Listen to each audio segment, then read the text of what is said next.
Hello friends once again welcome back to my channel. आज मु आपण मानक सहित बिना पियाज रसुण रे आउ गोटे रेसिपी शेयर करी। तो से रेसिपीटार ना हूँ मिक्स डाल तड़का। से मु एठी भिन्न भिन्न टाइप्र डाली को यूज़ करची। तो आसतु प्रथमे देखि नबा मु एथिपाई को डाली को यूज़ करची। प्रथमे मु एठी गोटे बाउल रे गोटे कप नॉन पॉलिश हरड़ डाली नीची। आपण मैंने देखिपे यही कप्रे गोटे कप मु हरड़ डाली नहीं। नेक्स्ट तार हाफ कप एठी गोटा मुग नहीं। नेक्स्ट एठी चना डाली देखिपे गोटे बड़ स्पून रे गोटे स्पून। तापरे गोटे स्पून राजमा आपण मैंने देखिपे जो बड़ राजमा से मु गोटे बड़ स्पून नहीं।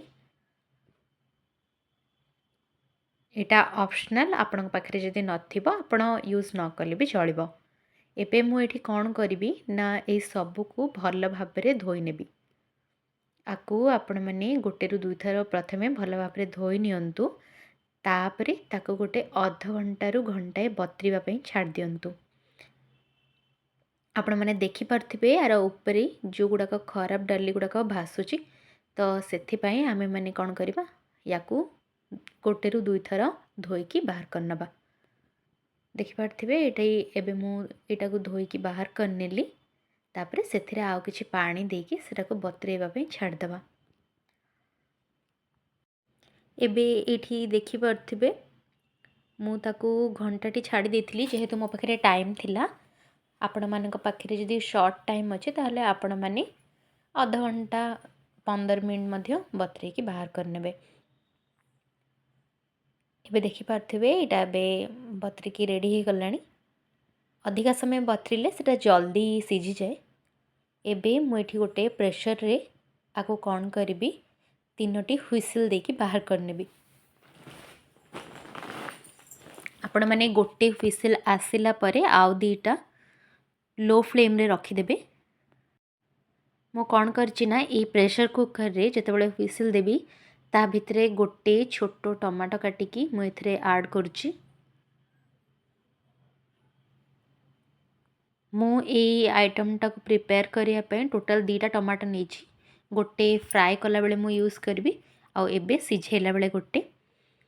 ए सिझारे ही आपण माने टिके स्वाद अनुसार लूण ऐड करंतु। तापरे अल्प हळदी गुंड आपण लूण और हळदी हाफ हाफ टी स्पून नियंतु। एठी देखि पारथिबे एबे एथिरे मु एतिकी जिनिस ही पकेबी। तापरे एथिरे मु गोटे कप पानी देकी ताकू सिझेबा पई बसेदेबी। आपण माने चाहिले कंचा लंका मध्य एथिरे ऐड करि परिबे जेहेतु मु परे फुटेबा पई ताकू यूज करथिली। तो एथिरे मु आउ ऐड करूनी। आपण मानकु जदि अधिका राग पसंद आपण गोटे रु 2टा कंचा लंका ए टाइम रे भी ऐड कर देबे। एबे गैस रो फ्लेम हाई अछि देखि पाथबे। तो मु एबे एटा को व्हिसिल देबा पई छाडी देबी। नेक्स्ट एठी डालीटा को फुटेबा पई जो फुटण मु तैयारी करी से एबे एठी गोटे कंचा लंका काटी नौची। मु आपण मानकु स्टार्टिंग रू कहितली आ गोटे टमाटो मु सेथिरे यूज करी। से फुटण पई मु आ गोटे टमाटो एठी यूज करची। देखि पारथिबे आपण एमदी स्लाइस स्लाइस करके काटी नियंतु। जेहेतु मु एटा बिना पियाज रसुण रे बनौची तेणु करी मु एथिरे गोटे अदा ऐड करूची। आपण ए अदाटा को एमती छोट छोट पीस करी ताकू छेची नियंतु। एटा को मध्य आमे माने फुटेला बेले ताकू यूज करबा। अल्प भृसंग पत्र एटा को मध्य आमे सेथरे ऐड करबा। तो देखि पारथिबे फुटेबा पई मु जो टोटल इंग्रेडिएंट्स यूज करची सेथरे मु टमाटो कंचा लंका अदा भृसंग पत्र जीरा आउ बिरी डाली को यूज करची। एबे गैस रो फ्लेम ऑन करिकी आ गोटे साइड कड़े बसई नबा। आमर व्हिसिलटा आसिया भितरे आमे ता पई फुटणटा एठी तैयारी करदमा। एबे देखि पारथिबे एठी कड़ेईटा टिके हीट हे गला परे ମୁଁ ଏଇଠି 2 ରୁ 3 ସ୍ପୁନ୍ ଏଇଠି ତେଲ ନେଇଛି। ତେଲଟା ଅଳ୍ପ ଯେତେବେଳେ ହିଟ୍ ହେଇଯିବ ଆମେ ସେଥିରେ ଆମର ଫୁଟଣଟାକୁ ଆଡ଼୍ କରିବା। ଏବେ ଦେଖିପାରୁଥିବେ ତେଲଟା ହିଟ୍ ହେଇଗଲା, ତ ମୁଁ ଏଥିରେ ଏବେ 1 ଟିସ୍ପୁନ୍ ଜିରା ଆଡ଼୍ କଲି। ତାପରେ 1 ସ୍ପୁନ୍ ବିରି ଡାଲି, ଦେଖିପାରୁଥିବେ ଦୁଇଟା ଫୁଟିଗଲା। ବର୍ତ୍ତମାନ ମୁଁ ଏଥିରେ କଞ୍ଚା ଲଙ୍କା ଯେଉଁ ଗୋଟେ କାଟିକି ରଖିଥିଲି ଛୋଟ ଛୋଟ କରି ସେଇଟା ଆଡ଼୍ କଲି। ତାପରେ ଭୃସଙ୍ଗ ପତ୍ର, ଆପଣ ଭୃସଙ୍ଗ ପତ୍ରଟାକୁ ଧୋଇକି ନେବେ। ତାପରେ 1 ସ୍ପୁନ୍ ଅଦାକୁ ଯେଉଁ ଛେଚିକି ରଖିଥିଲି ସେଇଟା ଆଡ଼୍ କରୁଛି ଏବେ। ଏ ସବୁ ଗୁଡ଼ାକୁ ପ୍ରଥମେ ଭଲ ଭାବରେ ଭାଜି ନେବା।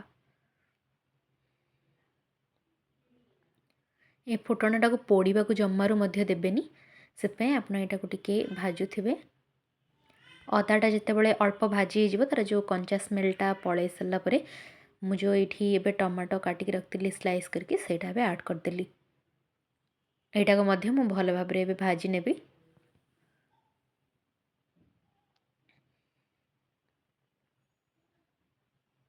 ଟମାଟୋଟା ଯେତେବେଳେ ଅଳ୍ପ ସିଝି ଆସିବ ସେତେବେଳେ ମୁଁ କ'ଣ କରିବି, ଅନ୍ୟ ଯେଉଁ ମସଲା ଗୁଡ଼ାକ ଅଛି ସେଇଟା ଆଡ଼୍ କରିବି।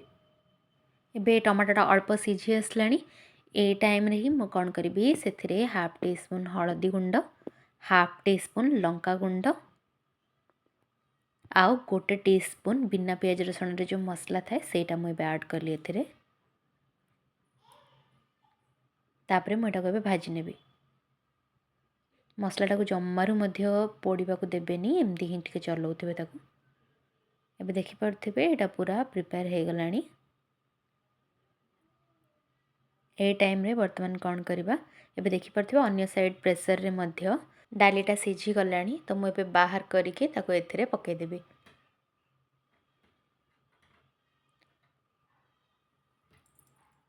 ଏଠି ଦେଖିପାରୁଥିବେ ଡାଲିଟା ପୁରା ସିଝି ଯାଇଛି। ଆପଣମାନେ ସିଝେଇଲା ବେଳେ ଗୋଟେ ଜିନିଷର ଧ୍ୟାନ ରଖିବେ, ଡାଲି ଗୁଡ଼ାକୁ ପୁରା କମ୍ପ୍ଲିଟ୍ ମେଲ୍ଟ କରିବେନି। ଏମିତି ଟିକେ ଗୋଟାଳିଆ ଥିଲେ ସେଇଟା ଟିକେ ଭଲ ଲାଗେ। ଏବେ ଏଇଟା ମଧ୍ୟ ରେଡ଼ି ହେଇଯାଇଛି, ତ ମୁଁ ଏଠି ଏବେ ଡାଲିଟାକୁ ପକାଇ ଦେଉଛି। ସବୁ ଡାଲି ଯାକ ଏଥିରେ ଆଡ଼୍ କରିସାରିଲା ପରେ ଆପଣମାନେ କ'ଣ କରିବେ ନା ଆଉ ଟିକେ ଲୁଣ ଏଥିରେ ଆଡ଼୍ କରିଦେବେ। ପୂର୍ବରୁ ମୁଁ ସିଝେଇଲା ବେଳେ ଲୁଣ ଟିକେ ଆଡ଼୍ କରିଥିଲି, ସେଥିପାଇଁ ଏଠି ଏବେ କମ୍ ଆମାଉଣ୍ଟରେ ମୁଁ ଲୁଣ ଆଡ଼୍ କରିବି।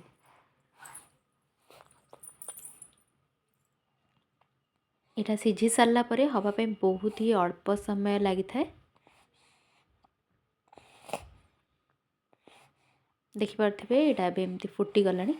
ତ ଗୋଟେ ଥର ଫୁଟି ସାରିଲା ପରେ ମୁଁ ଏଥିରେ ଲୁଣଟା ଆଡ଼୍ କରିକି ଆଉ ଅଳ୍ପ ସମୟ ରଖିକି ତାକୁ ବାହାର କରିନେବି। ଯେହେତୁ ପୂର୍ବରୁ ପଡ଼ିଥିଲା ସେଥିପାଇଁ ମୁଁ କମ୍ ଆମାଉଣ୍ଟରେ ଆଡ଼୍ କଲି।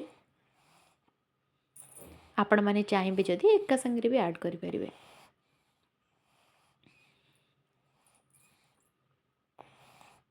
ଦେଖିପାରୁଥିବେ ଏବେ ଆମର ବିନା ପିଆଜ ରସୁଣରେ ଡାଲ୍ ତଡ଼କାଟା ରେଡ଼ି ହେଇଗଲା। ଏବେ ମୁଁ ତାକୁ ଗୋଟେ କପ୍କୁ ବାହାର କରିନେବି। ଆଉ ଫ୍ରେଣ୍ଡସ୍ ଏଇଟା ବହୁତ ଟେଷ୍ଟି ଲାଗିଥାଏ।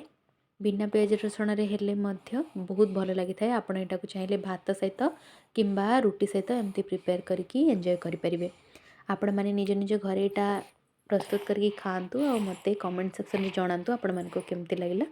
ଯଦି ଆଜିର ମୋର ଏଇ ଭିଡ଼ିଓଟା ଆପଣମାନଙ୍କୁ ଭଲ ଲାଗିଛି ତାହେଲେ ମୋ ଚ୍ୟାନେଲକୁ ଲାଇକ୍, ସେୟାର, ସବସ୍କ୍ରାଇବ୍ କରିବାକୁ ଜମାରୁ ଭୁଲିବେନି। ଆଉ ମୋ ଚ୍ୟାନେଲର ସବୁ ଭିଡ଼ିଓର ନୋଟିଫିକେସନ୍ ପାଇବା ପାଇଁ ବେଲ୍ ଆଇକନ୍କୁ ପ୍ରେସ୍ କରିକି ଅଲ୍ ନୋଟିଫିକେସନ୍କୁ କ୍ଲିକ୍ କରିଦେବେ।